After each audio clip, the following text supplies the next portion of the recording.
your name? Andrea Yates. What's the problem? I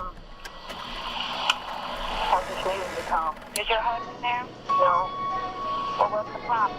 I need him to come. I need to know why we're coming, ma'am. Is he there standing next to you? Or she?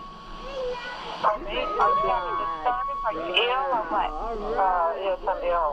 You need an ambulance? No, I need a police. She had a knife held up to her neck, and it's like she's looking at her neck trying to figure out how to cut herself so that she could successfully kill herself.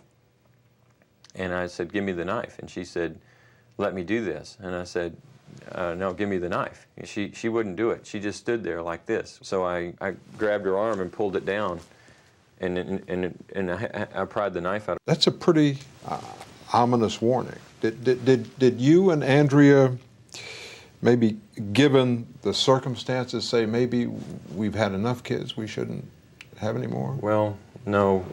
We looked at that and we said, well, this was a very difficult time. But then we said, well, would we rather have not had Luke? I mean, of course, we'd rather have Luke and have gone through that. What we were told is that there was a 50% chance that she would be depressed again if we had another child, and if she got depressed again, she would have the same symptoms as she had in '99, and that the same treatment that worked for her in '99 would work again. We, the jury, find the defendant, Andrea P. Yates, not guilty by reason of insanity. The police officer who arrived at the house on Beachcomber Lane in Houston on the morning of June 20th, 2001, was responding to a 911 call. When the door opened, a woman was standing there. Her hair was wet. Her clothes were wet. He asked what had happened. She said, "I killed my kids." He thought he had misheard. He asked her to say it again. She did. "I just killed my kids." Inside that house were 5 children. 4 were laid under a white sheet on the master bedroom bed. The 5th, 6-month-old Mary, was still face down in the bathtub. The oldest, 7-year-old Noah, was also in the bathtub. He had run. His mother had caught him.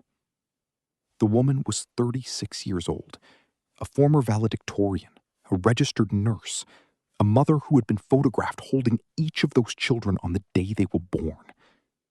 She had also spent 2 years telling every doctor and every person around her that something was catastrophically wrong with her mind, and none of them had done enough about it. This is not just the story of what Andrea Yates did. It is the story of every person and every system that let it happen. Welcome back, everyone. Today, we are covering the Andrea Yates case. I am going to keep this tight because every single part of this story matters. The children, the mental health failures, the trials, and the law and order moment that overturned the entire first verdict. Stay with me. This one is important. If you are new here, subscribe and hit the notification bell right now. I cover cases like this every week. Cases where the system failed, where the full story matters more than the headline. You are in the right place. Now, let me tell you about the children first. Before anything else, the 5 people this case is actually about.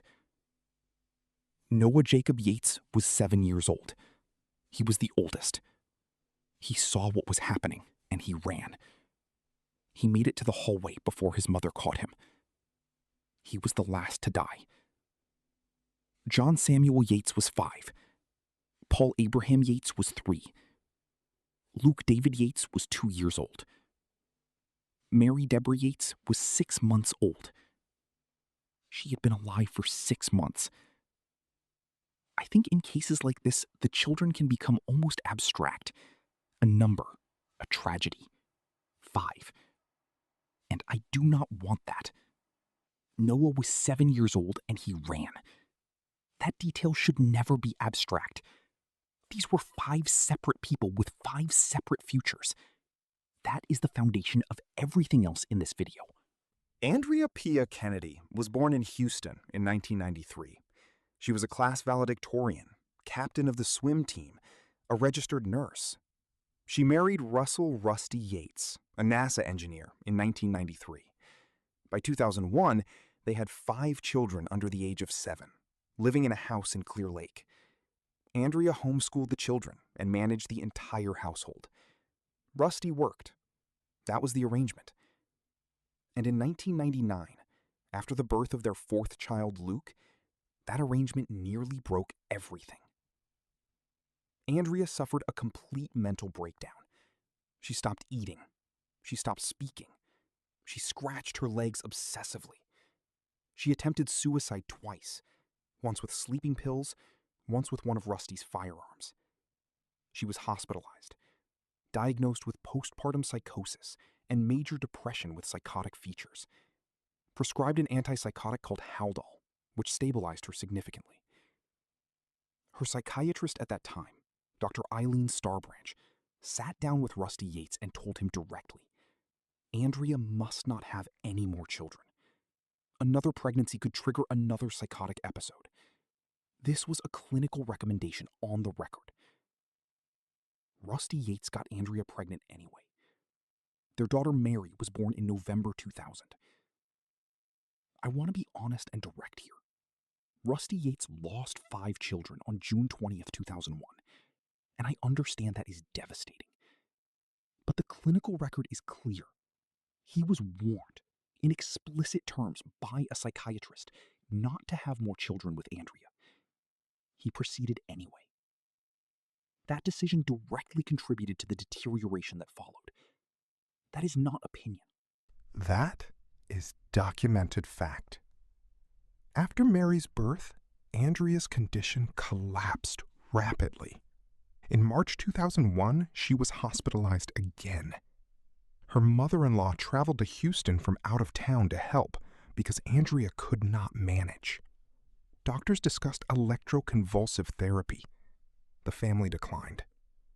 Her treating psychiatrist, Dr. Muhammad Saeed, abruptly removed her from Haldol and discharged her home, reporting he believed she was improving. She was not improving. She told multiple people she was hearing voices. She was visibly, documentably unwell. Her mother-in-law was so alarmed, she arranged to come to the house every morning after Rusty left for work. On June 20th, Rusty left at 8:45 a.m. His mother was due at 9 a.m. That 15-minute window is when it happened. Before the trials, I need to tell you what was going on inside Andrea's mind that morning. Because without it, nothing else makes sense. In the weeks before June 20, Andrea had become convinced she was possessed by Satan. She believed, in the full grip of psychotic illness, that because she was a sinful, failing mother, her children were going to grow up spiritually corrupted by her influence and face eternal damnation. She believed that if she killed them while they were still innocent children, before she could damage them any further, they would go straight to heaven. She was not trying to escape them. She was not acting out of anger. In the broken logic of a profoundly psychotic mind, she believed she was saving them. And I want to be clear about something. The horror of what she did is absolute and irreversible. 5 children are dead. But understanding her intention, the distorted, psychotic, completely disconnected from reality intention, is essential for understanding why the second jury reached the verdict it did. It is not that they minimized what happened. It is that they engaged honestly with whether a woman in that mental state can form criminal intent. That is a real legal and moral question. And the answer the second jury gave was no. Where did that belief come from? Partly from the psychosis itself, but also, and this is the part that most coverage of this case has consistently underexplored, from years of theological content that had been flowing into this household since before Andrea and Rusty even had children. content that told Andrea repeatedly and specifically that she was a failing, sinful mother whose inadequacy would spiritually corrupt every child she raised. That content came from one man. His name was Michael Woroniecki. The connection between Rusty Yates and Michael Woroniecki goes back to 1980, more than 2 decades before the killings. Rusty met Woroniecki at a campus gathering at Auburn University. He was a young engineering student at the time. His first impression of Woroniecki, he has said publicly, was positive. He saw him as a refreshing alternative to what he called the fat cat preachers of mainstream Christianity. Woroniecki was preaching on the street, challenging comfortable religion, calling people to a more radical commitment. To a young man like Rusty who was searching for something genuine, that kind of intensity was appealing. Rusty maintained contact with Woroniecki in the following years, including after his marriage to Andrea. This is the critical point that often gets missed. This was not a brief encounter or a passing spiritual influence. This was a relationship that Rusty actively maintained and brought with him into the marriage. When he married Andrea in 1993, Woroniecki was already part of his spiritual framework. Andrea inherited this connection not through her own choice, but through her husband's long-standing relationship with a man she had never independently sought out. The couple reportedly visited the Woroniecki's in Florida and, according to Time, purchased a bus-turned-motorhome from Woroniecki sometime around 1998 that temporarily served as their home. Think about that for a moment. They bought a vehicle from this man and lived in it. This was not a distant pen-pal relationship. Woroniecki was physically present in their lives at significant moments. He was not just a voice on cassette tapes. He was someone they visited, someone they transacted with, someone whose lifestyle Rusty has admitted he admired and wanted to replicate. And I think that last detail is one of the most important things in this entire story. Rusty Yates has said publicly that he admired Woroniecki's lifestyle. The itinerant preaching, the large family traveling together, the radical rejection of mainstream society. Rusty told Woroniecki he wanted to live the same way. What that meant in practice for Andrea, a woman who had grown up Catholic, who had her own independent spiritual framework, and who was now being drawn into a theology she had not chosen, is something we need to sit with carefully.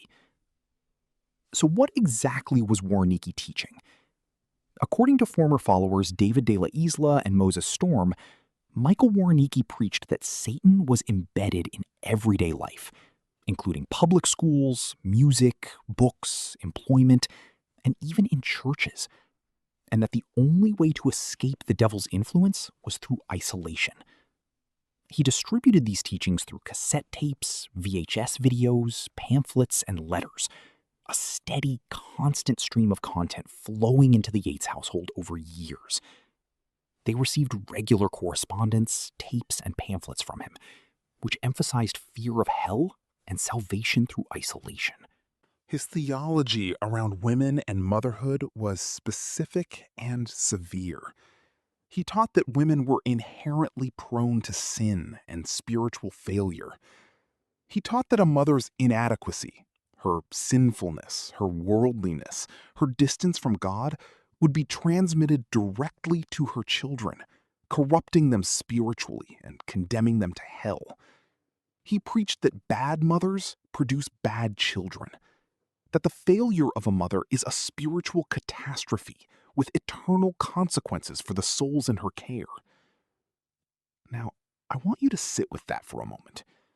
You are Andrea Yates.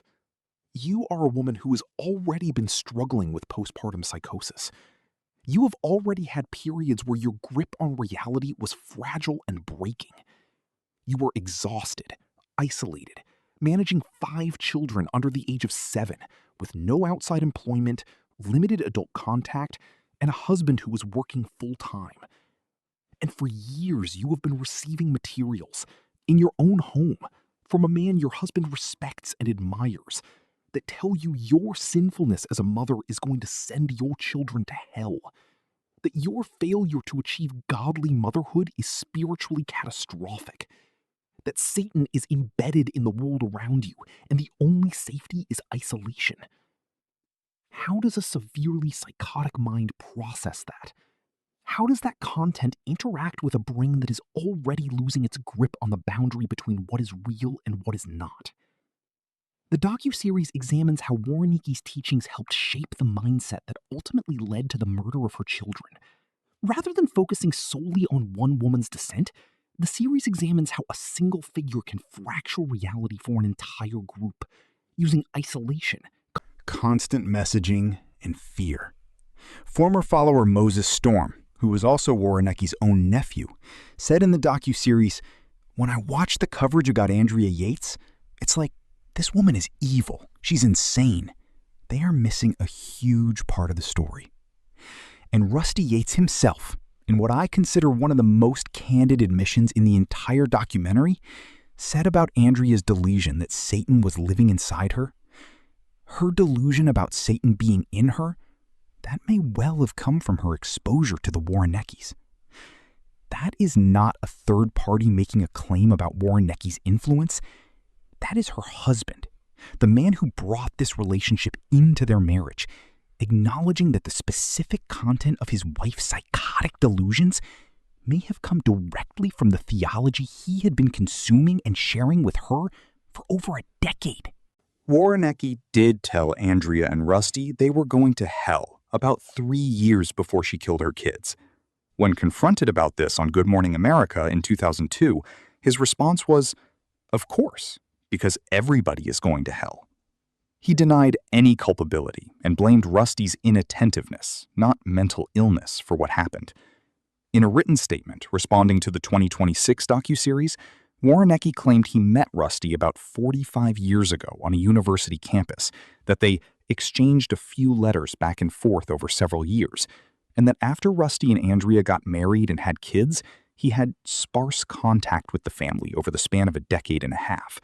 He described meeting them in person a few times over the years in public places, and insisted, if Rusty and Andrea had been influenced by me at all, those children would not only be alive, but would be as happy and successful as my own. I want to be honest about how I process that statement.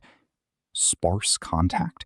When Rusty has confirmed they visited him in Florida, purchased a vehicle from him that they lived in, and received regular cassette tapes and pamphlets for years. A few times in public places? When former followers describe a relationship of deep theological investment. I am not saying Woroniecki caused the murders. No court has found him legally responsible, and none of this amounts to a criminal finding against him. But the gap between his account of the relationship and the documented record of it is significant. And the specific content of Andrea's delusions, the possession by Satan, the children facing damnation because of her sinfulness, the isolation as the only path to spiritual safety, maps directly onto the documented content of his teachings. That is not coincidence. That is a woman whose already fractured mind absorbed the theology she had been surrounded by for years and built a catastrophic delusion from it. During Andrea Yates' trial, some of Woroniecki's materials were introduced as evidence. Prosecutors suggested that his religious messaging may have influenced Yates' mental state, but no legal responsibility was assigned to him in connection with the deaths of Andrea Yates' 5 children, nor was his religious group formally classified as a cult. The 2026 Investigation Discovery docuseries, The Cult Behind the Killer, The Andrea Yates Story, now streaming on HBO Max, is the first major attempt to examine this dimension of the case comprehensively. Filmmakers attempted to reach Woroniecki and his wife Rachel Woroniecki, neither of whom responded to requests for participation. Michael Woroniecki continues his ministry to this day. He travels, he preaches.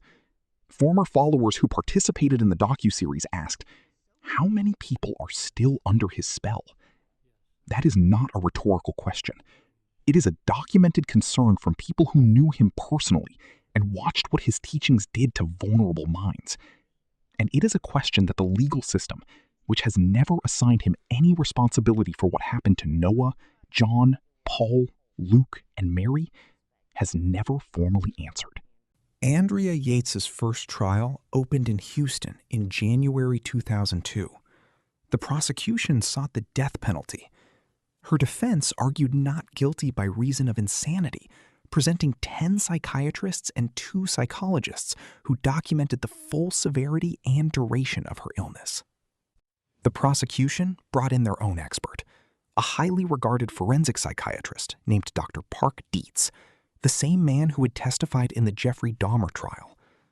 Dietz told the jury he did not believe Andrea met the legal standard for insanity. He said she knew what she was doing was wrong. And then he said something else. He testified, under oath, that he remembered a specific episode of the television show Law and Order that had aired before the killings, in which a woman with postpartum depression drowned her children and was found not guilty by reason of insanity. He suggested Andrea had watched this episode, understood the legal outcome, and used it as a template. Let that sit for a second. A forensic psychiatrist testifying in a capital murder trial about a specific television episode that he claimed influenced the defendant, under oath, in front of a jury that deliberated for 35 minutes before convicting her. The jury found Andrea Yates guilty of capital murder. She was sentenced to life in prison. Then investigators looked into Dr. Dietz's claim. They searched every episode of Law & Order that had aired before June 2001. There was no such episode. The story Dietz told the jury, the episode, the drowning, the not guilty verdict, had never happened. He had invented it. In 2005, a Texas appeals court overturned the conviction. A new trial was ordered. The false testimony, the court agreed, could have influenced the jury's verdict. Andrea Yates walked out of prison and was retried in 2006.